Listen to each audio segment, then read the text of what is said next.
wow, kakvu si magiju primenio. Ne, nisam magiju primenio, nego Toyota Kata i ovaj sistemski, da kažem, pristup coaching Kate i improvement Kate pravi magije. I ona vuče koren iz borilačkih veština, iz pojma Kate koja je poznata u karate, u različitim drugim borilačkim veštinama. Šta tamo predstavlja Kata?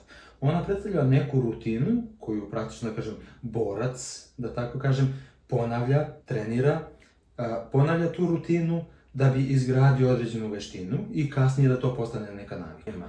Radimo svakog dana na tome i to je taj 1% koji mi pominjemo. I ako bismo taj 1% zadržali, da imamo fokus na jednoj temi, na jednoj performansi, na jednom procesu svakog dana, ono što kažeš 1,01 na 365 puta neko x, to je x, tačno to na čemu radimo, to je već tih 37,20. Što znači Kaizen se tu ostvaruje kroz Katu.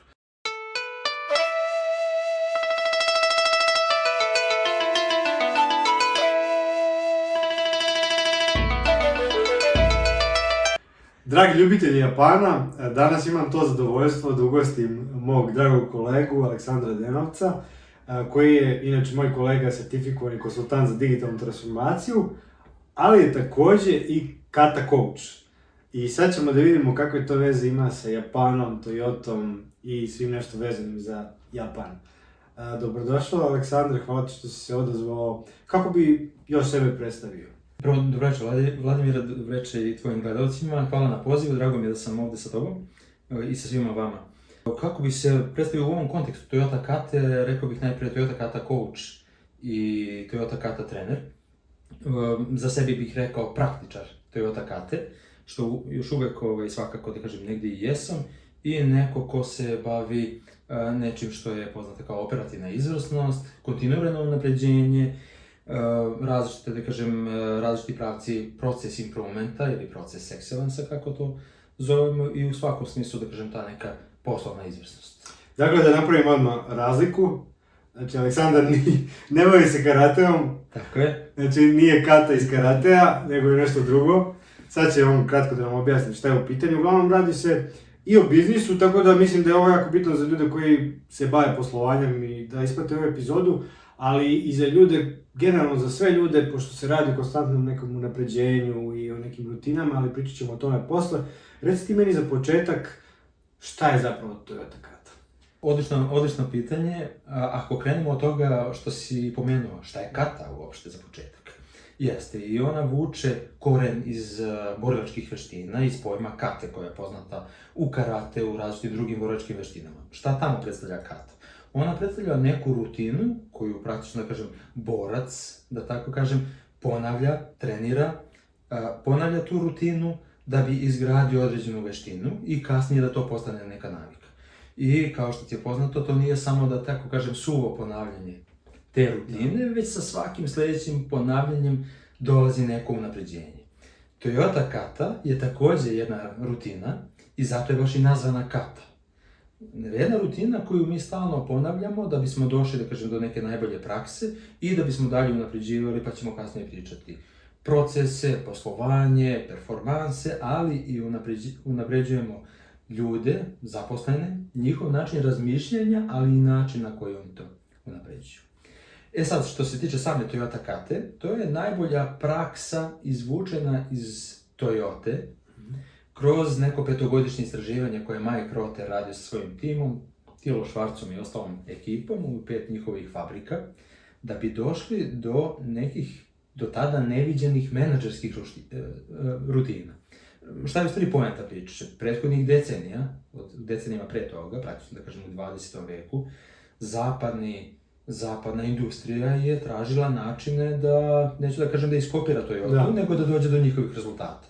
I to na taj način što su pokušavali, da kažem, pa negde skoro pa i da iskopiraju njihov layout, organizaciju, proizvodnje, radna mjesta, sve drugo, ali rezultati dalje nisu bili isti. Što je njima bio znak, ostalo je nešto što nismo vidjeli. To je nešto što nisu vidjeli je upravo ta Toyota Kata, a to su te menadžerske rutine, ali i rutine svih zaposlenih koje su, da kažem, negdje ostale, što bi rekao, ispod onog ledenog brega, negdje nevidljivi. Tu Toyota Katu produbit ćemo pa ćemo pričati čine dve kate. Jedna je coaching kata, druga je improvement kata. Super, lep uvod i drago mi je što su povezane te dve reči, Toyota i kata. Ja sam nekako posebno za Toyotu vezan, ja sam na fakultetu stalno pisao Toyoti radove, na kraju diplomski rad sam pisao za Toyotu i zaista mislim da je impresivna kao kompanija i dan danas, a i tokom istorije. I već sam pričao sa Jovanom Katinom, ona je bila moja gošća o Leanu i Kaizenu, tako da je ovo super nastavak te teme. Po tvojom mišljenju, šta je to što Toyotu zapravo razlikuje odnosu na ostale kompanije? Evo i kroz ovaj naš razgovor, osim, da kažem, samog osvrta na Toyotu, probat ću uvek da napravim paralelu i da kažem neki primjer iz neke naše prakse. Odlično. Da negde ono što jeste sama poenta, nije samo iskopirati Toyotu. Toyota ima svoj sistem, svoju kulturu, svoju tradiciju i cijelo, da kažem, negde sistem koji leži na tome. Ono što mi možemo, to je da uvek te neke dobre prakse iz Toyota izvučemo, probamo, primenimo i vidimo kako kod nas radi u našem okruženju. U kontekstu ovog pitanja, šta je, i kad povežemo sa Toyota katom, šta je to što posebno čini, rekao bih, specifičnost Toyote? Sistemski primenjen način unapređenja i ta sistemska rutina između, rekao bih, rukovodilaca različitog nivoa. To su supervizori, tim lideri, menadžeri, lideri i najvišeg nivoa sa njihovim timovima. I te, ajde da tako kažem, dnevne sesije, kratke dnevne sesije do 15 minuta koje su baš dnevne, koje se dešavaju svakog dana i onda kao takve čine baš suštinu kontinuiranog unapređenja. U tim sesijama, da kažem, dešava se svakodnevna interakcija menadžera i zaposlenog.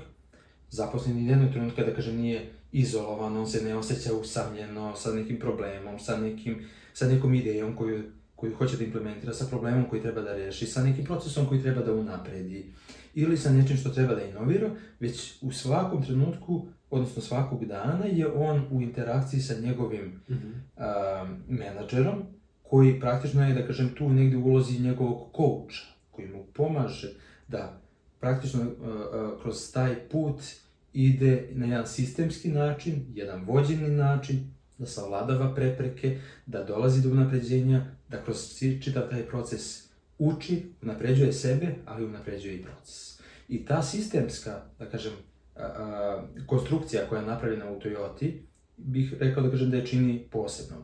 Na taj način da praktično svako sledeći ima svog coacha.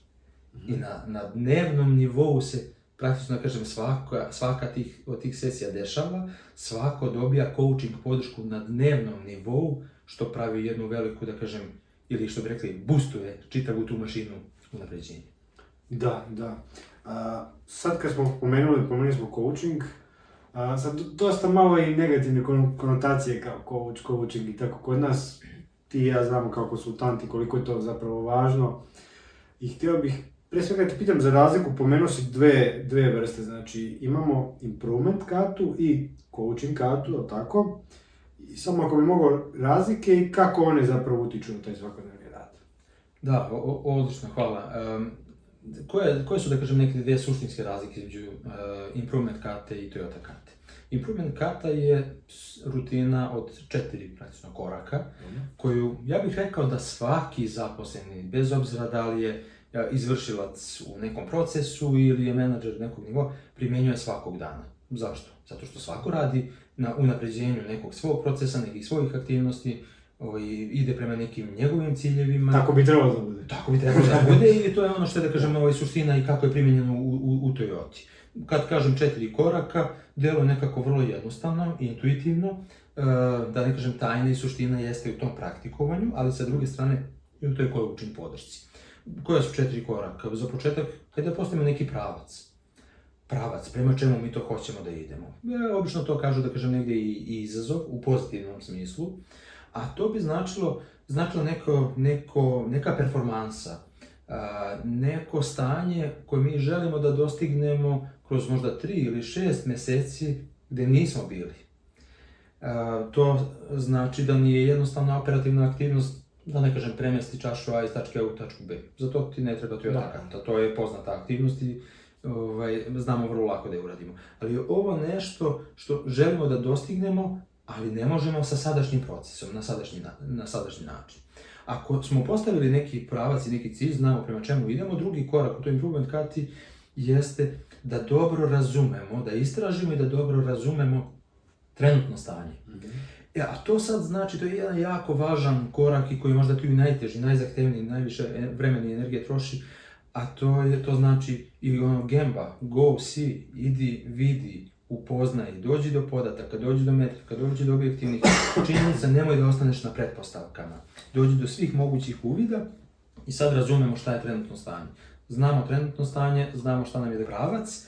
Od tog trenutka imamo praktično, da kažem, stalno jednu petlju, a to je da postavljamo prvo neko sljedeće ciljano stanje i kad znamo ciljano stanje, gdje smo sad u ovom trenutku, nekog našeg trenutnog i tog prvog sljedećeg ciljanog stanja, su neke prepreke koje treba da prepoznamo. Naravno, ne možemo sve odjednom, što bi rekli, da ih napadnemo ili da ih adresiramo, nego ćemo prvu, jednu, uzeti da ih savladamo i vidjeti šta su nam, da kažem, neke dobre opcije i šta da napravim da mi bude prvi korak.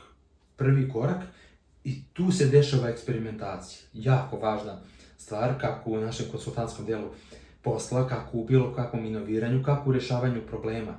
Eksperimentacija je jako važna, jer je nešto što hoćemo da dostignemo nepoznato, nismo bili tamo.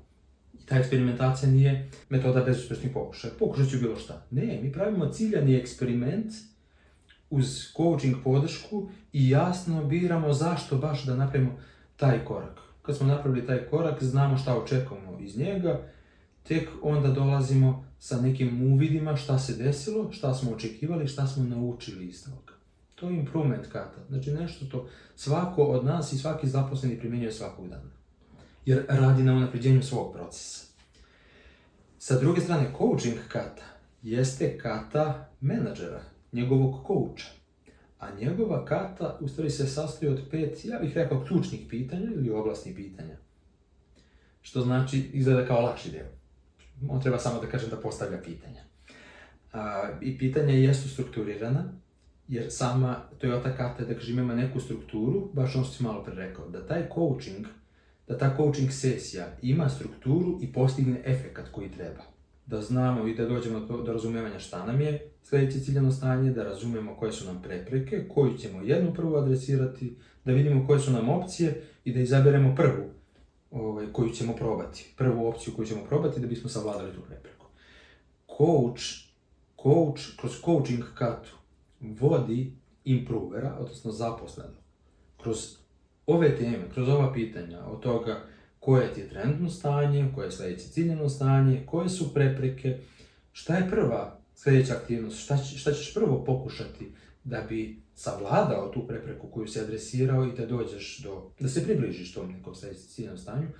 I posljednje, kad možemo da vidimo šta smo naučili iz tog nekog koraka.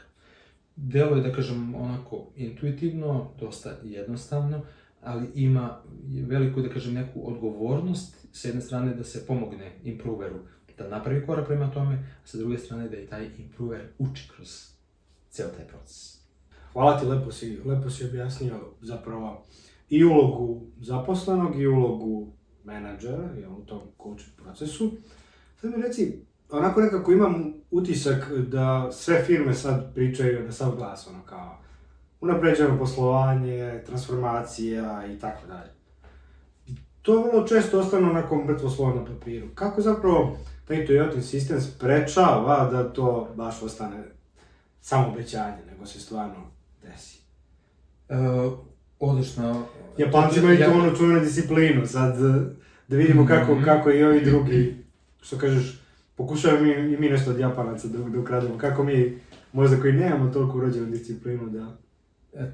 Tako je, odlična i vrlo važna stvar, jer to i jeste suština Toyota kate. Toyota kata baš to radi, da kažem, praktično unosi kulturu ne samo kontinuiranih unapređenja, nego i održivih kontinuiranih unapređenja. Baš to što si rekao, negdje se dešava da to unapređenje se onako pojavi kao kometa, bljesne, nešto smo napravili i nema ga dalje. Ovdje pričamo o nečemu što je sistem koji je praktično, da kažem, dnevni sistem menadžmenta. Nema posebne funkcije kao što je change management, jer kao što smo malo prije i pričali, i vidiš, taj change management se dešava na dnevnom nivou. Promjene se dešavaju na dnevnom nivou. Njima se upravlja na dnevnom nivou. Unapređenja su isto, da kažem, deo tog dnevnog ciklusa. Rekao bih za ovo što si pomenuo jedna, da kažem, važna, ajde tako nazovem, formula. 3 neka elementa koje su važna. Dobro. Tu jedno jeste taj direction, taj pravac. Šta mi hoćemo da unapređujemo i zašto nam je to važno? Ako nam je to važno, onda će to stvarno biti prioritet. I to je ono što je u Toyoti kao u jednoj kompaniji koja uvek želi da bude konkurentna i da bude top lider, unapređenja su jedni od top prioriteta i u dnevnom radu. Druga stvar jeste ability ili sposobnost zaposlenih da vode te promjene, da rešavaju probleme, da inoviraju. To podrazumeva i set treninga i od okruženja, ali i management rutine koje treba da podrže to. I treće jeste motivacija. Motivacija u smislu, motivacija ne može da se ugradi, ne možemo da nateramo zaposlenog da on bude motivisan. Ali mi treba da omogućimo neko okruženje koje će njemu pružiti priliku da pronađe tu motivaciju, da je prepozna, ali isto tako kroz ove dnevne coaching sesije, kroz te korake koje on pravi i sistemsku podršku koju ima, će osjetiti, da kažem, tu motivaciju. Šta još čini održivim cijel ovaj sistem? Ovo što sam rekao malo pre, jedna samo razlika između nečega što je standard. Mi kad kažemo neki standard, to je možda neki broj kojem težimo, odnosno koji hoćemo da održavamo. Tu onda praktično nema nekog velikog unapređenja. Ovdje pričamo baš o težnji prema boljem, kao što vrhunski sportista. Da. Vrhunski sportista želi uvek da bude bolji. Tako i Toyota, želi uvek da bude bolje. I kroz neke cikluse koji su recimo kvartalni, se, hajde kažem, nešto što često se naziva improvement ili challenge generator. Ciljane, fokusirane sesije kroz koje se dolazi do ideja, odnosno do opcije i do pravaca za buduće unapređenje. Što znači mi stalno nominujemo pravce i tražimo prilike za sljedeće unapređenje, za još veće unapređenje i praktično, da kažem, to je sad ta mašina koja stalno postavlja neke nove izazove. Negdje je to, da kažem, sad jedan pravac, negdje je to jedna performansa, negdje je to druga performansa, negdje je to jedan poslovni cilj ili drugi poslovni cilj, ali stalno dolazimo do novih i stalno smo u toj petlji unapređenja. A iza toga imamo celu, da kažem, ovu Toyota Kata mašinu koja podržava taj proces. Super.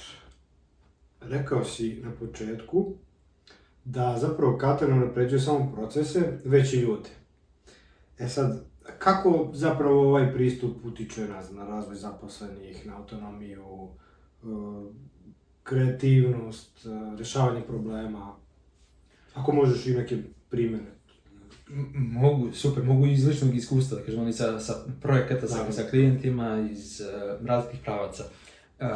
Svakako, unapređenje procesa i unapređenje poslovanja. Bio, da kažem, neki prvi korak. Ovo smo rekli, ko želimo da unapredimo neke performanse i imamo neki razlog. Nekad je to, da kažem, da budemo bolji na tržištu, da budemo konkurentniji, da budemo prvi ili možda zato što prepoznajemo da kupci, klijenti, partneri žele nešto bolje. Imamo neke performanse koje hoćemo da unapredimo. I kroz coaching i improvement Katu svakako radimo na tome sistemski i te performanse se korak po korak, da kažem, negdje unapređuju. Što se tiče razvoja zaposlenih, pa ko ih unapređuje? Unapređuju ih tih zaposlenih koji rade na tom procesu. Gde dolazi, da kažem, sad do njihovog unapređenja? Dolazi bukvalno na dnevnom nivou. Evo ja ću pomenuti, da kažem, neka 3-4 pravca. Jedan jeste veća autonomnost zaposlenih. Znači sad zaposleni ne mora u toj situaciji da čeka za svaku stvar da mu menadžer kaže šta da uradi. A to je dobro i za zaposlenog i za menadžera. Tako je. Vratit ću se na menadžera jer se tu razvija mnogo više nivo liderstva. Znači dobijemo autonomnijeg zaposlenog jer on sad radi na svom procesu, dobija coaching podršku, došao je do dobrih pravaca na čemu će danas da radi, šta je neki njegov sljedeći korak, ide i radi na njemu. Znači dobija, da kaže, neku svoju autonomiju. Druga stvar, radi na rešavanju problema. što znači rešava problem i nadograđuje svoje problem solving neke kompetencije. Kako istražuje načine kako da to reši, to je sad, da kažem, već neko inoviranje, gdje on postaje, da kažem, bolji inovator, razmišlja o nekim drugačijim opcijama, drugim idejama, inovativnim nekim rešenjima i svakako, da kažem, ono što jeste tu još jedan dodatni efekt za zaposlene, da negde kroz ceo taj proces podižu, da kažem, svoje ukupne kompetencije onoga što bismo mi rekli rešavanje problema u različitim dimenzijama. Nekad je to rešavanje nekih jednostavnih problema, nekad ovog odstupanja od standarda, nekad baš tog nekog novog stanja i ovog inoviranja. I tu se dešava, da kažem, ona značajna dnevna povezanost sa zaposlenim, sa menadžerom, pardon.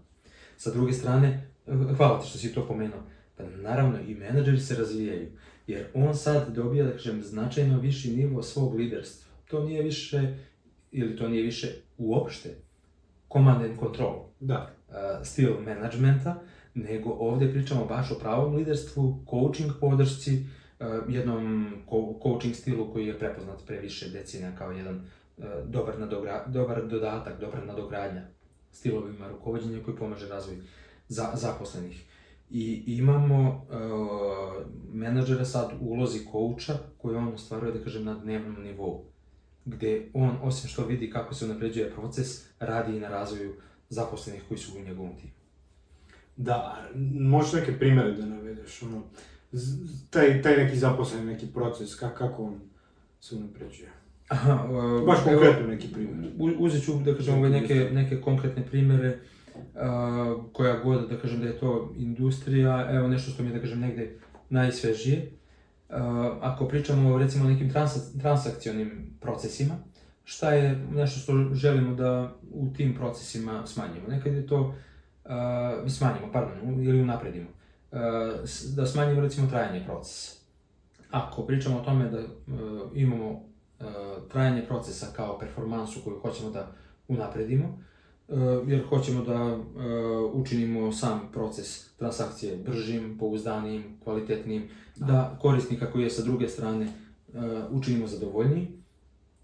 Evo, u ovom slučaju, šta je ono neko naše, da kažem, naš cilj? Pa imamo opet razumevanje nečega što je naše trenutno stanje i možemo da postavimo neki, ajde kažem, challenge, taj izazov, i na tome smo, recimo, radili, evo, baš u jednom konkretnom procesu, sa nekim okvirom za 6 meseci da budemo na određenoj meri, koja je bila, ajde reći sad, okvirno negde 20% ispod trenutnog stanja. To je naš izazov. I ovde samo da napravimo razliku, baš zato se i postavlja kao izazov. Nešto čemu mi težimo. Ne kao cilj, ne kao jedinica ili nula. Ili si iznad, ili si ispod, ako si ispod, onda si katastrofa. Ne. Mi smo napravili korake prema tome, možda smo ga i predbacili, nadmašili taj cilj, možda smo negdje ostali za nijansu ispod toga, ali smo napravili napredak i puno naučili ispod toga u celom tom procesu. Evo, uzimam primjer, recimo, baš konkretno kolege sa kojim sam direktno radio. Ono što nam je prvo potrebno u tom trenutku jeste da razumemo koje je trenutno stanje. Znači da imamo objektivne metrike, ali ne samo objektivne metrike u smislu performansi procesa, nego da razumemo kako izgleda proces, kako funkcioniše proces, da taj proces mapiramo, da znamo koji su koraci, da znamo koji su učesnici u njemu. To je jedna stavka. Druga stavka, na čemu je kolega vrlo posvećeno radio, to je da sad, kad znamo performansu koju mi hoćemo da unapredimo, da nju, da kažem, dalje dekomponujemo na različite faktore koji utiču na nju.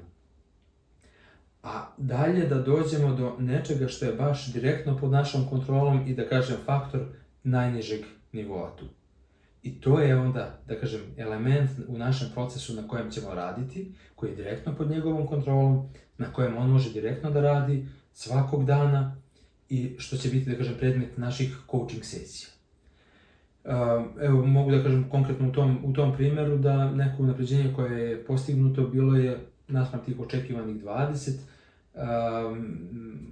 da ne pogrešim, ali negdje između 37 i 38%, što je manja, da kažem, vrednost, rekao bih, od ukupnog benefita koji se tu ostvario.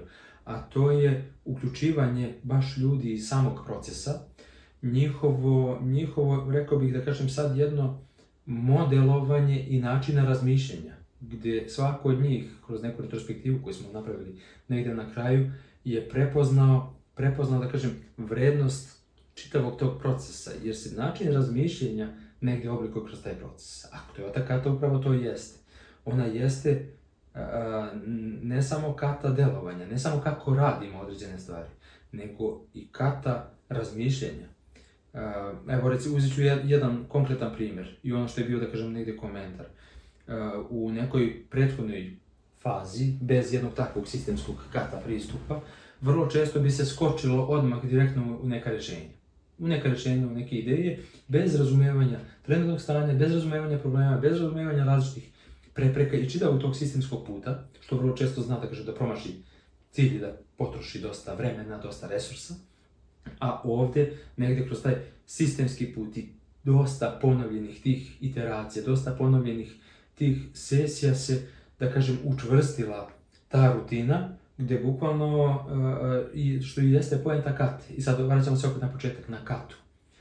Na svaku sljedeću sesiju, onda kolege koji su radili na tom procesu, oni bukvalno, da kažem, dolaze već sa jednom strukturiranom komunikacijom. Šta je trenutno stanje, šta je sljedeće ciljano stanje, koje su prepreke, koji će prvo adresirati, šta su opcije koju razmatraju, da kažem, kao prvu za unapređenje. Bez da, praktično, da kažem, svaki put moram da postavim neko dublje pitanje, jer su se saživjeli sa katom, saživjeli su se sa tom rutinom koju smo ponavljali u dosta procesa. Ono što je u tom slučaju, da kažem, ovo je bio još jedan njihov značajan uvid kako je njima, da kažem, ta strukturirana rutina kroz te, da kažem, kratke dnevne coaching sesije pomogla u stvari da budu mnogo efikasniji, mnogo efektivniji, da baš gađaju one stvari koje će rešiti probleme, odnosno prepreke na koje su nailazili u tom procesu, bez nekog velikog lutanja i, da kažem, tih nekih neuspješnih pokušaja. A sad, kad si pričao 37% boljem rezultatu, podsjetio si me na ono za Kaizen, promjena na bolje, kao budi bolji 1% svaki dan i ne znam, posle godina dana si 37 puta bolji. To me sad podsjetilo, što je dobar uvod za sljedeće pitanje.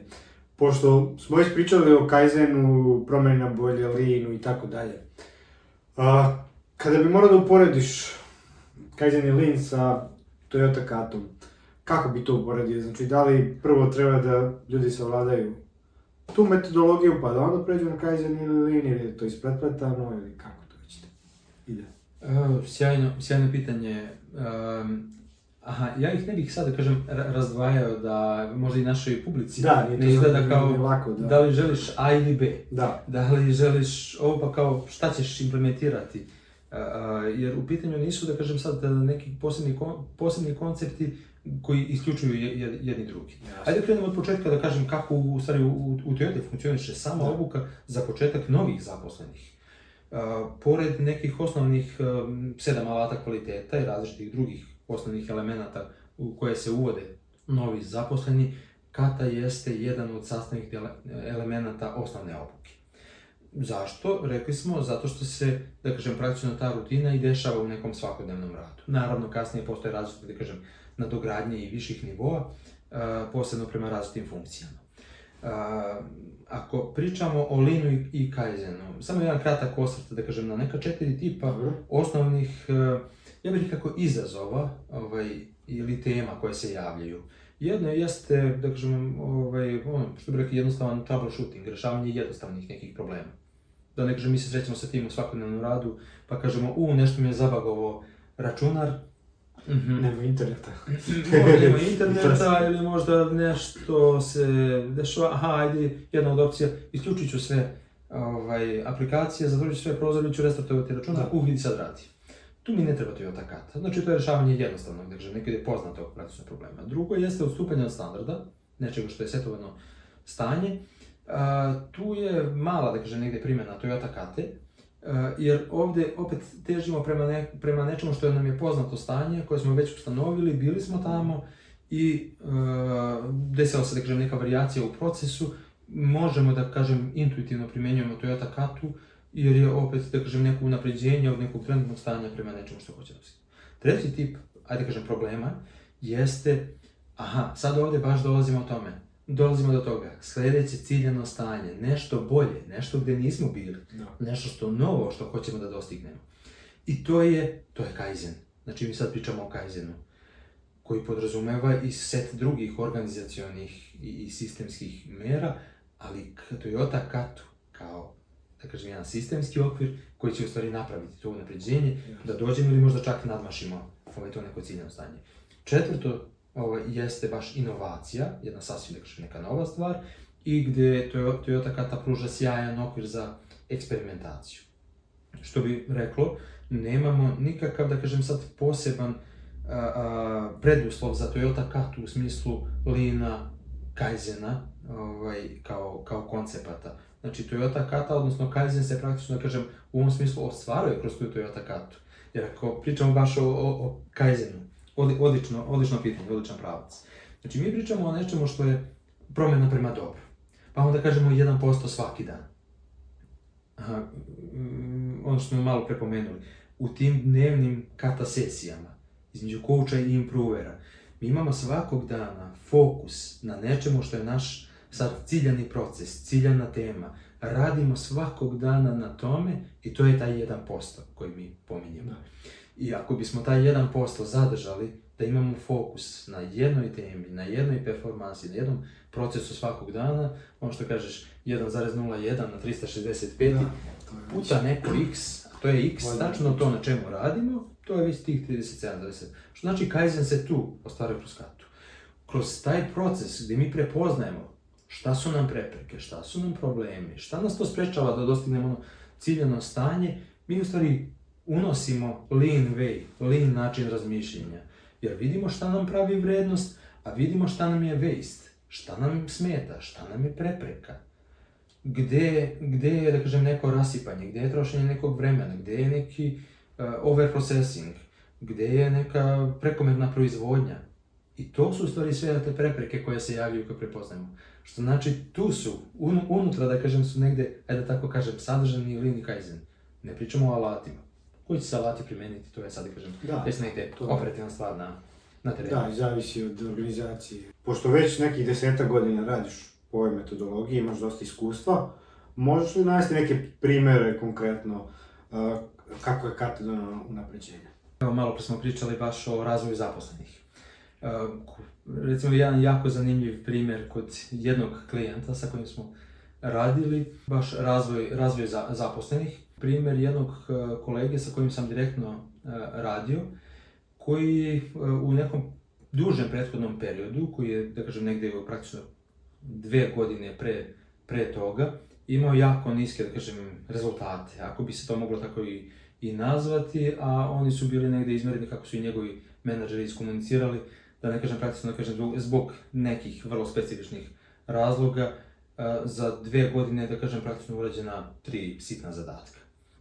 Kroz neku, da kažem, negdje komunikaciju, ali moram da kažem i sa nekim njihovim, ne bih rekao nepoverenjem, nego jako malim očekivanjima, jer su oni smatrali da su iscrpeli sve druge mogućnosti, da njega učine produktivnijim, da ga uključe u proces, da ga vrate, da kažem, ponovo u proces, smo krenuli nekim prvim malim koracima. Naravno, pošto pričamo o nečemu što treba da bude proces dnevni, prvo je trebalo, da kažem, i negdje se nam sa njim napravio, da kažem, neku vrstu dogovora, pričali smo o tome i dobio sa njegove strane, da tako kažem, buy-in, želju da radi na određenom procesu, da radi na određenoj temi, na određenoj performansi i da radimo zajedno. Što je bilo sjajno za početak. A već kroz prvih nekoliko dana smo negdje, da kažem, došli do nekih okvira, do nekog tog storyboarda, da kažem, koji se koristi, da smo mapirali proces, razumeli na čemu radimo, pričali o tome koje su performanse, šta hoćemo da radimo i krenuli polako, korak po korak da radimo na tim stvarima. Posle, već rekao bih, prvih 7 do 10 dana se javila, odnosno vidjela, njegova uključenost. A ja bih rekao da je njega u stvari uključenim napravila upravo ova sistemska rutina, dnevna rutina, gdje s jedne strane je on radio na konkretnom procesu, on je imao priliku da istražuje, razume problem, definiše problem, mapira, generiše ideje za unapređenje i uz coaching, sistemsku podršku radi na tome. I sa druge strane, ono što je, da kažem, njemu davalo dodatno poverenje, kako je on govorio, i dodatnu podršku, to je ta coaching podrška gdje se on osjećao, da kažem, uvijek negdje sigurnim, jer smo partnerski radili na tome. Rezultat toga, da skratim priču, za negdje nešto manje od 3 mjeseca, praktično da kažem malo više od 2,5 mjeseca, 11 urađenih njegovih zadataka i značajno unapređenje procesa. Pričamo znači o 11 koje je uradio neka 2,5 mjeseca, naspram neka 3 prethodne 2 godine. Znači 8 puta manje vremena, 4 puta više taskova. Tako je, što je, da kažemo, kod njihovih mentora izvalo nevjericu i otprilike, wow, kakvu si magiju primenio. Ne, nisam magiju primijenio, nego Toyota Kata i ovaj sistemski, da kažem, pristup coaching Kate i improvement Kate pravi magiju. To je jedan primjer, recimo, Znači, ne treba odustajati od zaposlenog, nego možda samo drugačiji pristup, dobra metodologija i izvukla iz njega. Da kažem, oživjela ga je, onako izvukla je dobre performanse koje on imao, ali to nije iz raznih razloga nije pokazivao.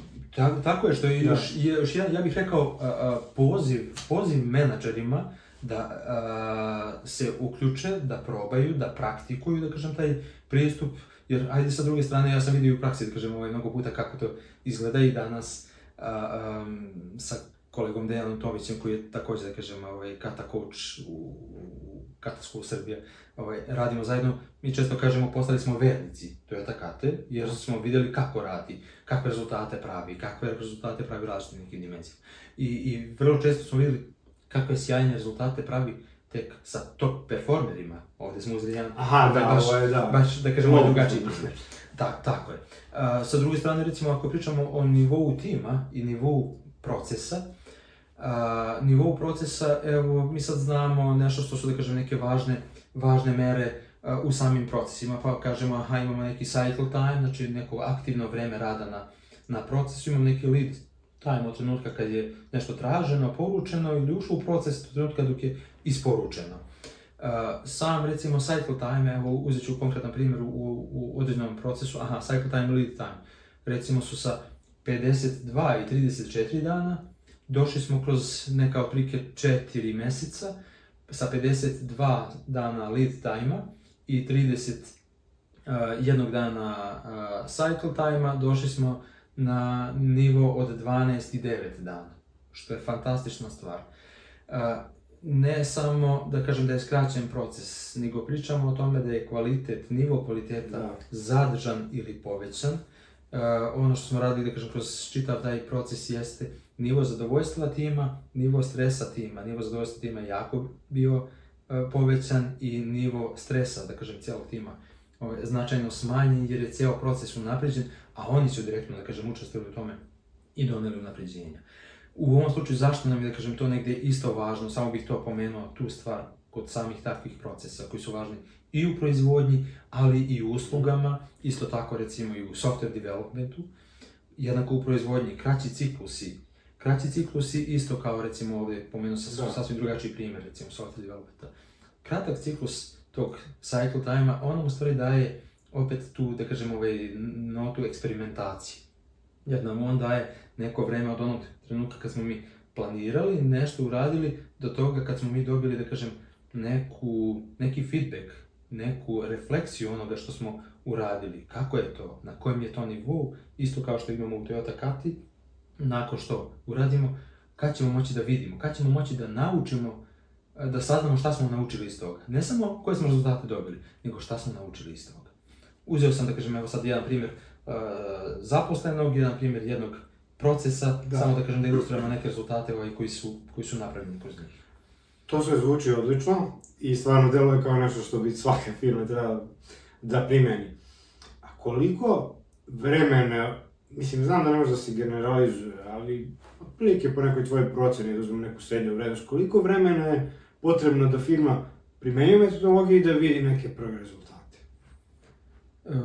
evo, pomenuo sam malo pre, recimo, u ovim primjerima. I ono što je, da kažem, neka sama praksa postavljanja, da kažem, tog challenge-a, nečega što mi hoćemo da unapredimo. U tom smislu, to je nešto što je, da kažem, nekog okvira, ajde ja ću reći 6 mjeseci, ali neki put može da bude to 3, a nekad može da bude 9 mjeseci, zavisi čemu mi težimo. Ovdje pričamo o nekim procesima, ajde ja ću uzeti, da kažem, da li radimo na primjeru jednog procesa. I evo, sad kroz ove primjere koje sam pomenuo, da, mi prve rezultate merljive, vrlo opipljive, možemo da vidimo i u okvirima manjim od 6 mjeseci ili 6 mjeseci. Pričamo o jednom procesu i često, da kažem, pričamo o jednom timu koji radi. Ako želimo to da skaliramo, praktično, da kažem, na čitavu organizaciju, šta nam je onda tu, da kažem, svakako potrebno? Potrebno nam je trening, svakako, da kažem, izvršnog nekog top menadžmenta, da i oni razumeju, jer ono što smo malo pre rekli, ako mi želimo jednog trenutka da budemo organizacija nalik Toyoti, ali ne treba da budemo nalik Toyoti, nego želimo da gradimo neki svoj stil sa nekim dobrim praksama. Onda to treba da bude kultura koja će da živi kroz cijelu organizaciju, kroz sve nivoje. Bilo je tvoje sjajno pitanje na početku, da kažem, šta je potrebno za tako nešto i po čemu se Toyota razlikuje. Pa smo tamo i rekli, Toyota ima taj sistemski pristup, gdje se na svim nivoima primjenjuje taj koncept. Mi ovdje hoćemo da izgradimo jedan način razmišljanja zaposlenih i djelovanja zaposlenih. A za to su nam potrebne i određene menadžerske rutine.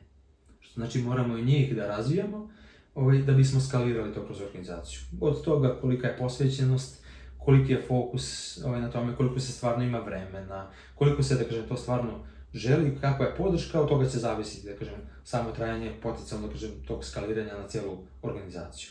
Ali da dobijemo buy-in, da dobijemo pilot neki projekat, da na njemu pokažemo rezultate, da dobijemo iskustva ljudi iz tog procesa i njihove uvide, kako Toyota radi, šta su benefiti za njih, koje rezultate smo ostvarili u procesu, to je, da kažem, neki realan okvir za manje od godinu dana, zavisi od toga šta je predmet. Pa to stvarno, kad posmatraš životni ciklus neke firme, nije stvarno veliko vreme. I ovo što si rekao jako bitno, znači postoje različiti ajde ih nazovemo stakeholderi, znači različite grupe i sve je potrebno da budu na istoj liniji da bi se ta organizacija promenila. Znači od top managementa do vlasnika upravljačke strukture, menadžera i do zaposlenih. Sad ne znam, iz tvog iskustva, mislim sve je bitno, apsolutno je sve bitno. Iz tvog iskustva gledano, gdje ti je najteže možda, ili sa, ne znam, vlasnicima ili sa zaposlenima, ko najveći otpor tu? Može da zavisi, da kažem, negdje od organizacija, ono što sam malo prepomenuo. Često, da kažem, negdje i u komunikaciji, ja znam da kažem, da li stvarno želite da radite na unapređenju. Jer ovo što smo malo prepomenuli, da bismo mi modelovali, da kažem, način razmišljanja i način ponašanja, način djelovanja naših zaposlenih, ali i različitih menadžera, nama su jako važne, da kažem, te neke menadžerske rutine. A te menadžerske rutine po različitim nivoima treba da budu, da kažem, nekako usklađene. I sad, evo recimo uzimam samo ovaj primjer. Negdje smo identifikovali proces na kojem radimo i ulazimo u jedan proces, u jednu sesiju, u jedan ciklus sa zaposlenim gdje kažemo ok, koje ti je trenutno stanje, hoćemo da ga razvijemo, da on razume dobro trenutno stanje, da zna da ga opiše, da ne kaže pa nije loše, dobro je, zadovoljan sam i ostalo, nego da zna da nam iskaže kroz proces, kroz određene metrike, kroz određene performanse, da ode, da vidi, da upozna, da razume, da dođe sa objektivnim stanjem, da jasno iskaže i da razmišlja o tome, da razume koje su mu prepreke koje ga sprečavaju da dostigne ono neko sljedeće ciljeno stanje, da sam adresira jednu prepreku, prvu koju će želiti, da kažem, da napadne ili da savlada, i isto tako da generiše rješenja. To će onda pasti u vodu ako neko dođe sa strane i kaže idi uradi to i to. Da. Moraju svi da budemo isto liniji. Onda mi rušimo, da kažem, ovaj koncept, onda on gubi motivaciju, onda gubimo, da kažem, taj pravac, nego moramo da imamo sistemsku podršku za to. Što znači, da kažem, neki da to traži, mi ćemo to reći strpljenje i tako dalje, ali ovdje pričamo o jednoj kulturi koju treba gradimo. I zato je važno da kažem negdje sa strane, mi to uvek negdje praktikujemo i kroz, neću reći projekte, ali da to ne bude da kažem samo trening, samo edukacija, nego nešto što će pratiti i direktno naša coaching, podrška tih management i različitih leadership nivoa. Baš da bi se učvrstile kod njih te rutine, da bi te rutine postale deo njihovog dnevnog menadžmenta. Isto kao malo što si pitao, da li treba sad, gde su tu Lean i Kaizen? Samo da se tu, da napravim digresiju, nekad pitaju, aha, da li to sad znači da ja sad treba ovo da ubacim umjesto nečega? Ne, ovo je samo da kažem će negdje postati tvoj prirodni stil rukovođenja i komunikacije. Znači tvoj prirodni stil, ono što se dešava u tvojoj dnevnoj koordinaciji sa tvojim timom. Ali to znači, ako kažemo u dnevnoj koordinaciji, da napravimo taj continuous improvement, ajde da napravimo da ta koordinacija za početak počne da se dešava, da živi, da se napravi vreme za to, da se napravi fokus, da se osnaži menadžer različitim, to je onaj ability što smo malo pre rekli, da se osnaži kompetencijama, da se uvede u tu rutinu i da je on, da kažem, onda negdje praktikuje. Onda ona postaje deo neke njegove redovne rutine. Ovo što si rekao šta su prepreke, pa rekao bih kulturološke prepreke u kompanijama, velikim čak kompanijama, a i u manjim firmama. Jer negdje čujemo pomalo, da kažem onako, i čuđenje, kako mislite, dnevni sastanci i dnevna koordinacija sa zaposlenim. Negdje kažu koordinacije, ne kažem možda seći. A čujemo da u stvari, ne znam, neki put menadžer svog zaposlenog vidi jednom u mjesec dana ili u 2-3 mjeseca i da tako imaju neki, da kažem onako, opšti sastanak. I naravno da je taj zaposleni jako daleko, da je on sam, da je on izolovan, da on sam nekim svojim procesom, sa nekim targetima koje treba da ostavi, on je ostavljen sam tu, bez neke podrške. A sa ovakvom sistemskom podrškom zajedno idu, zajedno rastu, zajedno prave uspjeh. Da, i zapravo to je jako bitna poruka koju mislim da treba pošaljemo. Bez, da kažem, te sinergije nema ni rezultata. I htio sam da te pitam, vezano za nove industrije, one koje se brzo menjaju svaki dan, dinamične, kao što na primjer IT, razvoj softvera, digital, kako bismo tu mogli da primenimo ovu metodologiju? Rekao bih sjajno. Evo, moje iskustvo takvo, recimo, posljednje 3 godine sam radio baš sa jednom velikom švedskom fintech grupacijom, koja je praktično, kažem, jedan od lidera na tom skandinavskom području u sistemima plaćanja. Rezultati koje smo isto i tu, da kažem, negdje postizali su sjajni, rekao bih, da kažem, u nekim elementima nadmašili moje očekivanje. Šta je u stvari, da kažem, negdje suština? Kad se kaže Toyota, uglavnom se referenciramo na Toyotu, na automotive industriju. Ali ovdje ne pričamo, i video si, kad smo pričali smo o improvement kati i Toyota kati. Znači, nigdje nismo pominjali koja je industrija, jer je jedan management proces, jedan management, da kažem, neka rutina. Rutina menadžera, rutina zaposlenog, koja se javlja u praktično bilo kojem procesu. Sjajna su okruženja, baš ovakva, servisna, tehnološka okruženja, jer su to okruženja koja su prirodno usmjerena, da kažem, na eksperimentaciju, na inovacije, na rješavanje problema, i to je pravo, ja bih rekao, plodno tlo za takve stvari. Moje iskustvo je sjajno, recimo evo u ovom primjeru gdje sam pomenuo u ovoj fintech grupaciji, rada sa puno različitih baš agilnih IT development timova, koji svakog dana, da kažem, rade na takvim izazovima, na unapređenju i dostizanju nekog sljedećeg ciljanog stanja ili na sljedećim izazovima. Unapređenja i pravci unapređenja su vrlo šarenoliki, da kažem, rezultati su bili sjajni. Bilo da mi pričamo, da kažem, o unapređenju nečega što je korisničko iskustvo, kao jedan, da kažem, objektiv koji se postavlja sa strane biznisa. Ili pričamo o isporukama, mi hoćemo bolji delivery.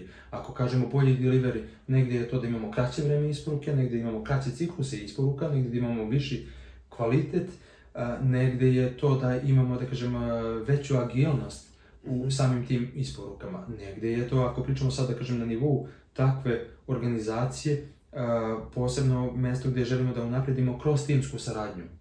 Sjajna polja na kojima smo, da kažem, postigli sjajne rezultate, a ljudi unutra su, ja bih rekao, nekako sistemski, već algoritamski postavljeni tako da tako razmišljaju, tako deluju i sjajno se i lako uklapaju. Tako da sve te kreativne industrije, tehnološke kompanije, tehnološke, da kažem, industrije, sve što je e-commerce, sve što je fintech, sve što su, da kažem, neke, da kažem, te nove industrije su sjajno tlo i rezultati u njima su već to je bitno da naglasimo samo i da se nadovežemo na ovo da se i ti i ja donekle bavimo digitalnom transformacijom.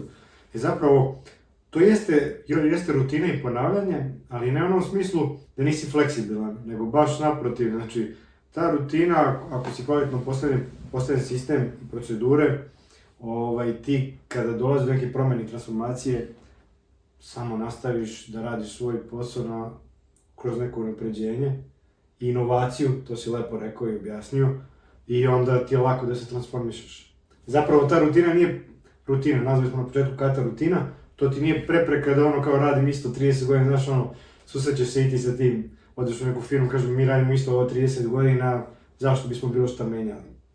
Ne, nego prosto unapređuješ se stalno i kroz to unapređenje i inovaciju ti primenjuješ tu transformaciju. Tako je, sjajan komentar i sjajno zapažnje, hvala ti. Evo baš to, šta se recimo često dešavalo. Imamo nešto što je naše sljedeće ciljeno stanje, nešto na čemu radimo, proces za koji imamo, da kažem, neku viziju, direction, znači neki challenge, neki izazov i postavljamo neka sljedeća ciljena stanja. Međutim, dok radimo na tom procesu, da bismo došli do tog ciljenog stanja, naravno da se prirodno otkrivaju i prepoznaju neke druge stvari, neki drugi pravci. Neki put ćemo, da kažem, napraviti iskorak i reći, ovo nam nije pravo ciljeno stanje, ovo nije prava stvar koju mi stvari treba da rešimo. To je bila naša hipoteza, to je bila naša pretpostavka i to jeste suština eksperimentacije. A sad prepoznamo da nam je ovo u stvari prepreka, da nam je ovo pravac i to je baš ono što donosi agilnost. Agilnost u tom radu tima, poslovnu agilnost i ono što pravi, da kažem, tu konkurentsku prednost, što stalno pomera granice u odnosu na neko stanje koje smo već imali. Odlično. Sada, jedno pitanje zapravo su dva. Neko je gledao sad ovu, kažem, emisiju, zainteresovao se, hoće da primeni dva pravca moguća. Prvo da te pitam za firme, kako firma da krene proces, koga treba da angažuje, koje resurse i tako dalje. A s druge strane, ako bi neki pojedinac se zainteresuje i hteo da se bavi kata coachingom, kakvi su koraci, kako si ti do toga došao i ostalo. Pa je to redosled koji ti izabereš. Dobro, super, hvala ti. Ajde, možda ću krenuti, kažem, sa ove druge strane. Dobro. Negdje ja sam u Toyota Kati, praktično da kažem, malo više od 10 godina, sad od 2015. godine. Zajedno sa kolegom Dejanom Tomićem, njega sam pomenuo, sada smo, da kažem, predstavnici Kata School Srbija ovdje u Srbiji, jedne zajednice Toyota Kata praktičara, koji je inicirao Mike Rotter, koji je praktično, da kažem, i pionir Toyota Kate, na način da su takve zajednice ustanovljene u različitim zemljama širom sveta. Sjajna stvar za nas, kao, da kažem, Kata School Srbija, jeste da smo onda i postali deo globalne zajednice tih Kata School organizacija i fantastična prilika, da kažem, da jednom mesečno budemo na izvoru informacija i na, hajde da kažem, zajedničkom polu ili sastanku, tako je, i razmjeni iskustava, pa čak i sad, da kažem, vodećim autoritetima u toj oblasti, kao su Mike Rotter, Jeff Liker, Tilo Schwartz, Mark Rosenthal i tako dalje. Ono što, da kažem, jeste jedan od, ja bih rekao, jedan moto i čitavog, da kažem, Kata pokreta, jeste have a coach, be a coach. Imaj coacha, kasnije i budi coach. Jednim dijelom je, da kažem, to i odgovor na ovo tvoje pitanje. Šta bih svakako, da kažem, negdje rekao ili pozvao i gledalce koji nas prate, ali i ostale zainteresovane, možda da i za početak i na LinkedInu zaprate, da kažem, Da, ostavit ćemo link ka tom profilu ili Kata School Srbija, stranicu i našu zajednicu, ali i da budu slobodni, da kažem, da nam se jave. Zašto? Malo pre što sam pomenuo. Recimo, imamo dosta situacija gde smo pravili i različite demo sesije, prikaz toga, kako to izgleda, kako to radi za početak, da negde vide naš primer, naše iskustvo i da razumeju da to sad nije nešto što je nedostižno, nedodirljivo, već da je nešto što deluje, da kažemo, onako kao zdrav razum i nešto što je lako primijeniti. Da razumeju, da kažem, šta je to kad mi kažemo Toyota Kata, da je demistifikujemo. To smo radili, da kažem, takve primere, različite, da kažem, neke radionice ili otvorenog tipa, ali i direktno u različitim domaćim i u stranim kompanijama ovde i u Srbiji pa i u regionu. Znači to je, da kažem, negdje jedan od modela.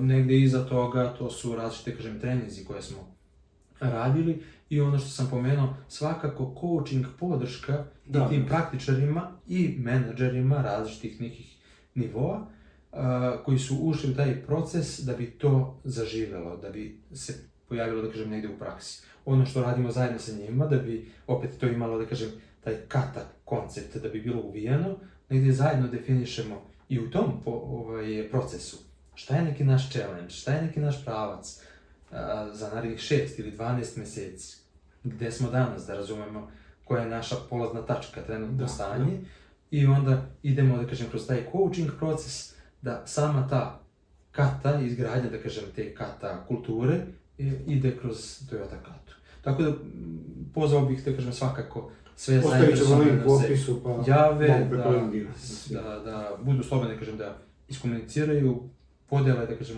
svoje interesovanje i da napravimo priliku da pričamo o tim stvarima. A što se tiče kompanije?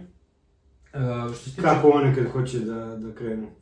Što se tiče kompanija, rekao bih isto, pomenuo sam neke primere, svakako da bi to imalo, da kažem, neki sistemski okvir i da se u početku, da kažem, ne napravi jedan pogrešan pravac, jer pričamo o nečemu što treba da zaživi, možda jedna nova stvar, jedna nova rutina, od koje vrlo često u kompanijama se, kao i za bilo koju drugu stvar, odmah očekuju, da kažem, neki vidljivi rezultati. Jako važna stvar, rekao bih, jeste poverenje. A to je da se poverenje sačuva, da se poverenje u neki novi koncept ne izgubi. I rekao bih da u tom smislu u kompanijama u početku posebno, a i kasnije znači podrška kata coacheva koji mogu, da kažem, da pruže jedan dobar pravac, ali ne samo, da kažem, dobar pravac, nego ono što stalno mi i radimo. Coaching, podrška kako zaposlenima koji su u ulozi improvera, tako i menadžerima koji su u ulozi coacha. I ima jedna, to nisam pomenuo, sistemska uloga koju tu posebno ostvarujemo, jeste još jedna nova uloga koju mi kažemo second coach, kao drugi coach ili coach.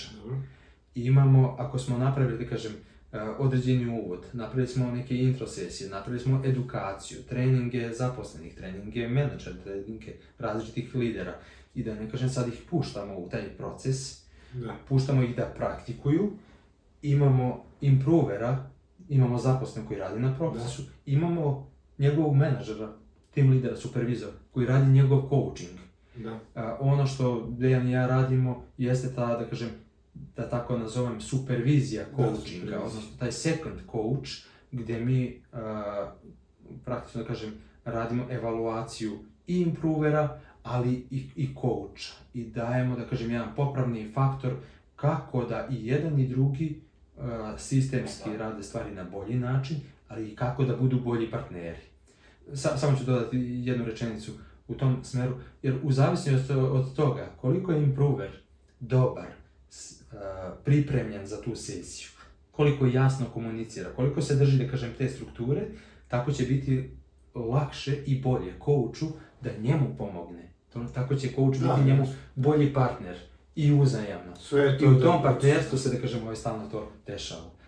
Iz tog razloga bih, da kažem, svakako i kompanije pozvao, da kažem, da se jave, da napravimo neke sistemske korake i da dobiju tu sistemsku podršku da bi to stvarno, da kažem, negdje zaživjelo na pravi način. Odlično.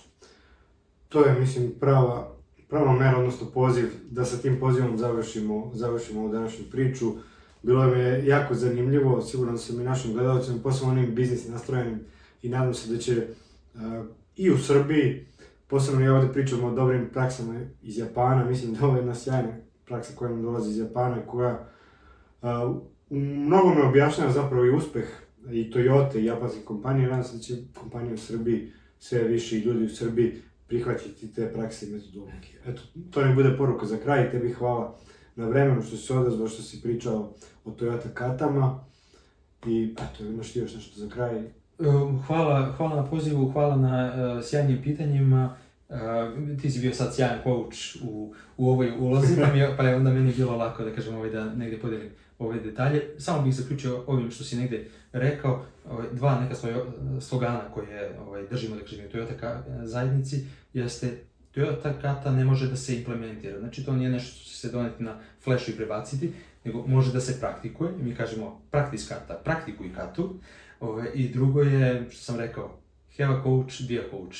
Imaj coacha, budi coach. Ja koliko god da kažem da sad, posle dosta godina, imam iskustva i poslije tog sjajnog iskustva te Toyota kata coach i leadership akademije i trener akademije kod Tila Švarca i čitavog praktikovanja godinama posle u svojim procesima, recimo Dejana često koristim ili da kažem angažujem kao second coacha, jer meni to znači da kažem za neko svoje unapređenje. Tako da koliko god smo dobri, uvek nam znači da kažem i taj još jedan to znači. To je super, to je kao ono iz borilačkih veština, znači nikad nisi ekspert, uvek si učenik. Tako je. Uvek učiš do kraja života. Tako, eto, to nek bude poruka.